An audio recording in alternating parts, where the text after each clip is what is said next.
Gun కంటే pen గొప్పదని మనం విన్నాం.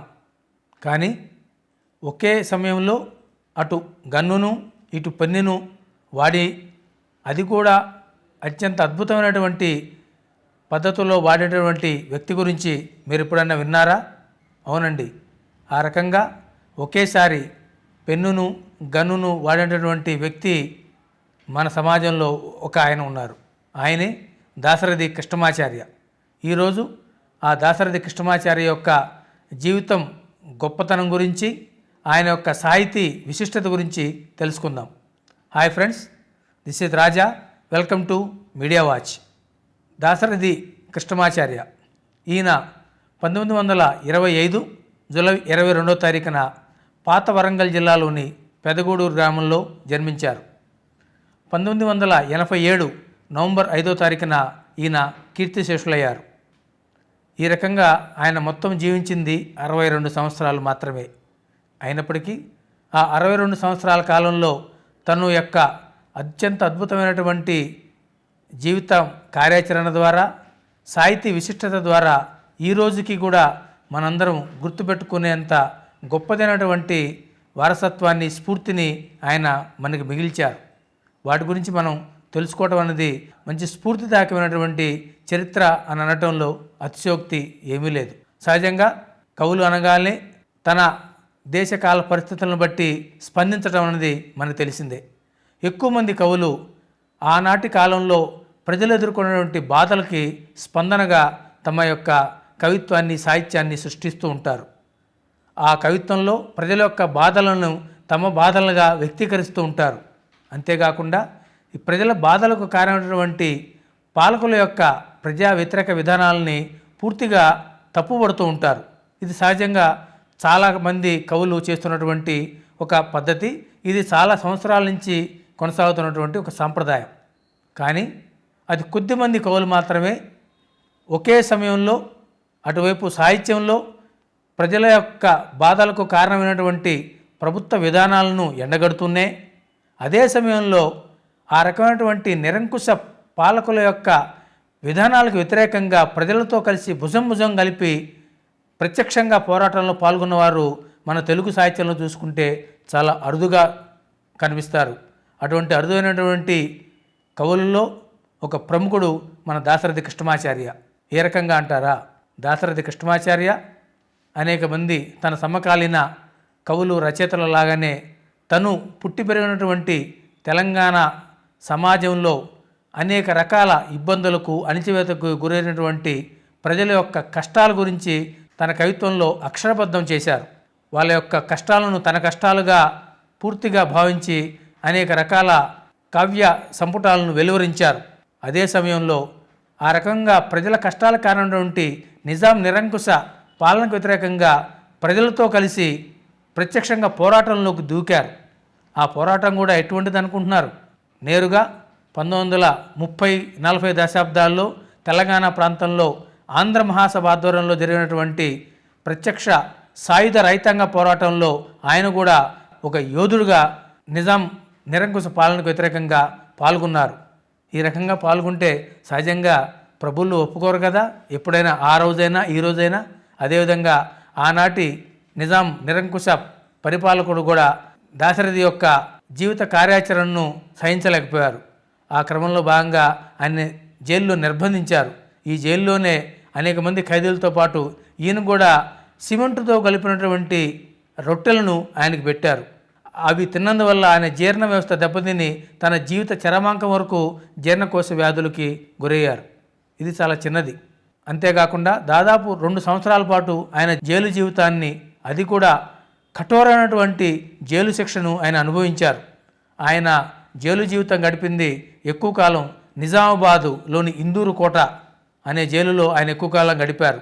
ఈ సమయంలోనే ఒకవైపు జైలు అధికారుల యొక్క తీవ్రమైనటువంటి చిత్రహింసలకు గురవుతూనే, మరొకవైపు ఆ జైలుకు రావటానికి కారణమైనటువంటి నిజాం యొక్క అణిచివేత విధానాలకు వ్యతిరేకంగా అత్యంత అద్భుతమైన పదునైనటువంటి పద్యాలను ఆయన రచించారు. అందులో కీలకమైనవి అగ్నిధార, రుద్రవీణ లాంటి కవితా సంపుటాలన్నీ కూడా ఆయన ఈ జైలు గోడల మధ్యనే రచించడం ఒక గొప్ప విశేషం.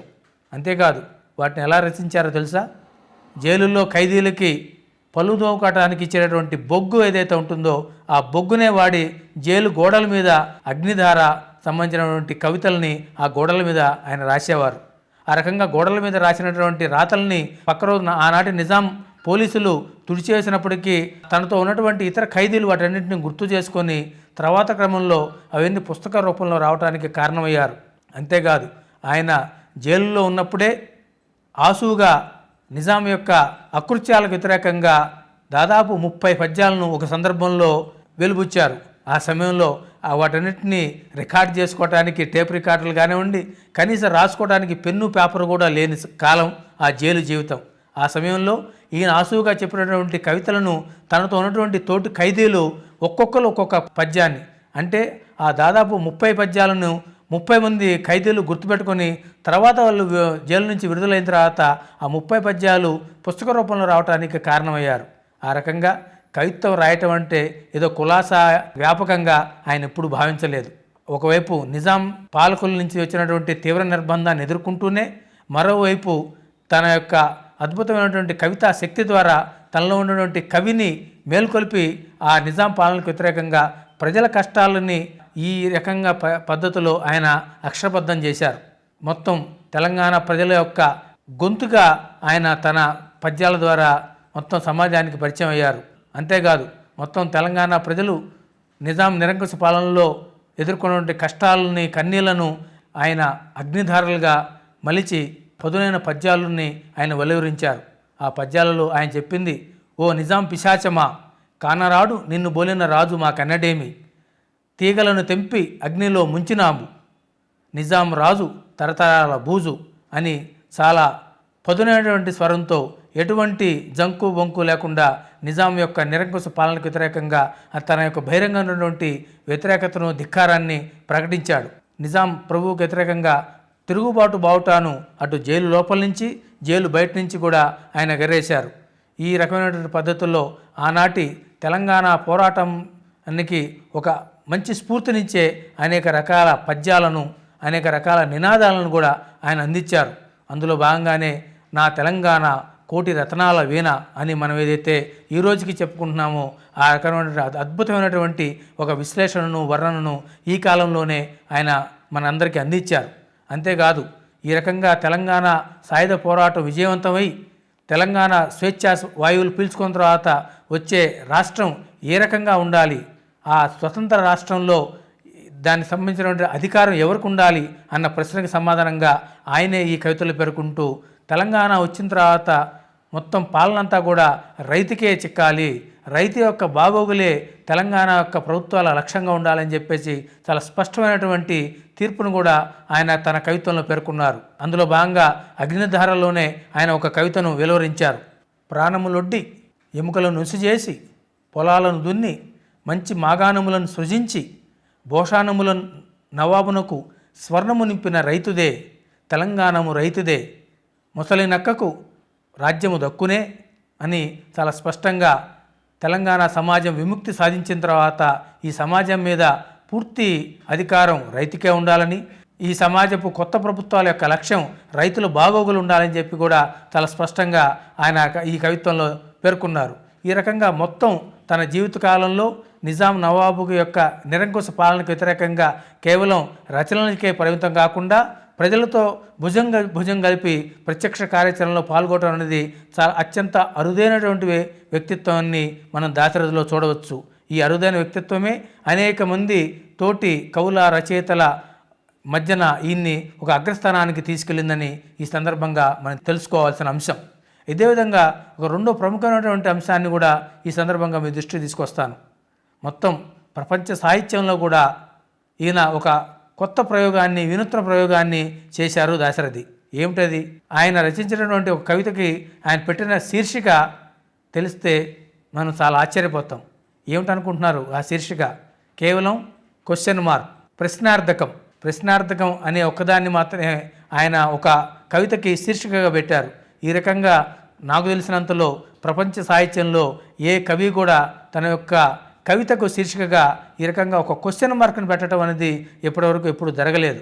ఏమిటి ఆయన ఉద్దేశం ఆ క్వశ్చన్ మార్క్ పెట్టడంలో?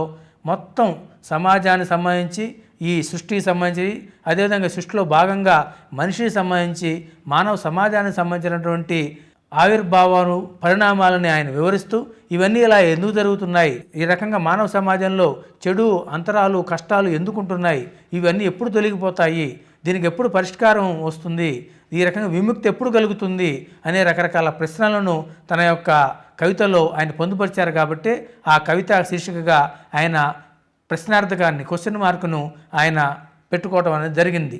ఆ రకంగా ఆ కవిత ఈరోజు బహుళ ప్రాచుర్యమైనటువంటి ఆ చల్లని సముద్ర గర్భం అన్న పేరుతో చాలామందికి ఈరోజు తెలుసు. వాస్తవానికి ఆ కవితకి శీర్షిక ఆ చల్లని సముద్ర గర్భం కాదు, ఇప్పుడు మీతో అన్నట్టుగా ప్రశ్నార్థకం. ఈ రకంగా ప్రశ్నార్థకాన్ని పెట్టడం అనేది ఇప్పటివరకు ఎక్కడ జరగలేదు. కేవలం మన భారతదేశంలోనే బెంగళూరులో హెచ్ నరసింహయ్య వైస్ ఛాన్సలర్గా ఉన్నటువంటి బెంగళూరు యూనివర్సిటీ ఆవరణలో ఒక పెద్ద విగ్రహాన్ని నెలకొల్పారు. కానీ ఆ విగ్రహం మీద ఎటువంటి మనిషి యొక్క విగ్రహం కాదు, అక్కడ ఉండేది కూడా ఇప్పుడు మీకు చెప్పినట్టుగానే ఒక పెద్ద క్వశ్చన్ మార్క్ని ఆయన కూడా అక్కడ దాన్ని చెక్కించారు. ఈ రకంగా సాహిత్యంలో చూసుకుంటే కేవలం దాశరథి కృష్ణమాచార్య మాత్రమే మొత్తం మానవ ప్రగతికి కారణమైనటువంటి ప్రశ్నని అత్యంత ప్రాధాన్యత ఇస్తూ ఒక కవితకి శీర్షికగా ఈ ప్రశ్నార్థకం పెట్టడాన్ని మనం ఈయన కవిత్వంలో చూడవచ్చు. అంతేకాకుండా ఆ కవిత్వంలోనే మొత్తం శాస్త్రానికి సంబంధించినటువంటి సంక్లిష్ట విషయాలుగా ముందు ఉన్నటువంటి అన్ని అంశాలను చాలా సులభమైనటువంటి శైలిలో ఆయన చాలా చిన్న చిన్న పదాలలో తక్కువ పంక్తుల్లో తెలియజేయటం అనేది మనం ఆ కవితలో మనం చూడవచ్చు.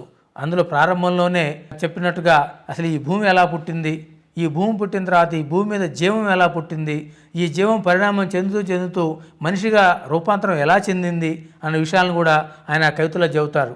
భూగోళం పుట్టుక కోసం రాలిన సొరగాలు ఈ మానవ రూపం కోసం జరిగిన పరిణామాలెన్నో అనే ఈ 2 పంక్తుల ద్వారానే మొత్తం ఎవల్యూషన్ సంబంధించినటువంటి సైంటిఫిక్ అండర్స్టాండింగ్ మొత్తాన్ని చాలా సరళంగా పామరులు కూడా అర్థమయ్యే పద్ధతిలో ఆయన ఈ కవితలు తెలియజేశారు. అదేవిధంగా ఇంకొద్దిగా ముందుకెళ్తూ మొత్తం సముద్రము, ఖగోళం సంబంధించినటువంటి రహస్యాలను కూడా ఆయన కవితలో రాశారు. మొత్తం సముద్రం చాలా నిర్మలంగా కనపడుతుందో, చాలా నిశ్చలంగా కనపడుతుందో, ఆ సముద్రం పైకి అలా ఉన్నప్పటికీ లోపల మాత్రం అంతులేని బడబానలు ఉంటాయి అని చెప్పినటువంటి ఆ చల్లని సముద్ర గర్భం దాచిన బడబానలమెంతో, ఆ నల్లని ఆకాశంలో కానరాని భాస్కరులెందరో అని మొత్తం మనం చూసినటువంటి ఆకాశంలో మనకు కనపడే సూర్యుడే కాకుండా ఇటువంటి అనేక నక్షత్రాలు ఆకాశంలో విశ్వంలో ఉన్నాయన్నటువంటి ఒక ఖగోళ శాస్త్రమైనటువంటి విషయాన్ని కూడా ఈ కవితలోనే ఆయన పొందుపరిచారు.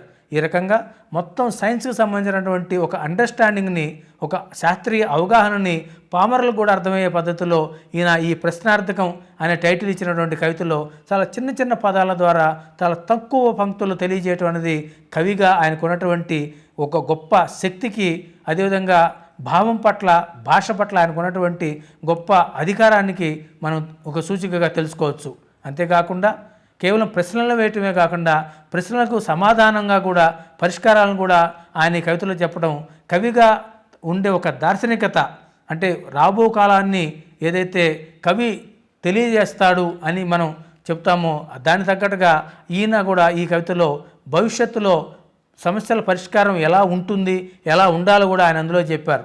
ప్రధానంగా సమస్యల పరిష్కారం కావటం అంటే ఒక మంచి సమాజం ఏర్పడటం అంటే ఏమిటి అర్థం ఆయన చెప్పటం, అన్నార్తులు అనాథలుండని ఆ నవయుగం అదెంత దూరం, కరువంటూ కాటకమంటూ కనపడిని లోకాలెప్పుడు అంటూ ఆయన చాలా స్పష్టంగా ఆయన కవితలో రాస్తూ, ఎక్కడ కూడా సమాజంలో మంచి పాలన, మంచి సమాజం వచ్చిందంటే అర్థం ఆకలితో ఎటువంటి జీవి కూడా ఉండకూడదు, ఆ రకంగా ప్రజలందరూ కూడా ఆకలి బాధ లేకుండా సుఖ సంతోషాలతో ఉండటమే మంచి ప్రగతిశీల సమాజానికి ఒక అర్థం అన్నటువంటి అద్భుతమైన నిర్వచనాన్ని కూడా ఆయన అందులో తెలియజేశారు. అంతేకాకుండా చిన్నపిల్లలు ఎవరైతే భవిష్యత్ తరాలుగా మనం చెబుతుంటామో పిల్లలు, ఆ పిల్లల యొక్క భద్రత గురించి కూడా ఆయన ఈ కవితలో చాలా అద్భుతంగా ప్రస్తావించారు. ఆ రకంగా ఈ కవిత అనేది అనేక కోణాల్లో బహుముఖాలుగా గొప్ప పేరును తెచ్చినటువంటి కవిత. ఈ రకంగా దాశరథి ఒకవైపు నిరంకుశ పాలనకు వ్యతిరేకంగా ప్రత్యక్ష పోరాటం చేస్తూనే, మరోవైపు ప్రజలకు సంబంధించినటువంటి అనేక అంశాల మీద అత్యంత అద్భుతమైనటువంటి కవిత్వాన్ని సృజించడం అనేది ఒక కవిగా ఆయన్ని మహాకవిని స్థానానికి తీసుకెళ్లిన సంగతి ఈ సందర్భంగా మనం తెలియజేసుకుంటూ, దాశరథి కవిత్వంలో పేర్కొన్నటువంటి స్ఫూర్తిని మనం అందుకోవటమే, ఆ రకమైనటువంటి ఆదర్శాలను మన జీవితంలో తీసుకురావటమే ఆయనకి మనం ఇచ్చే నివాళిగా మనం అర్థం చేసుకోవాలి.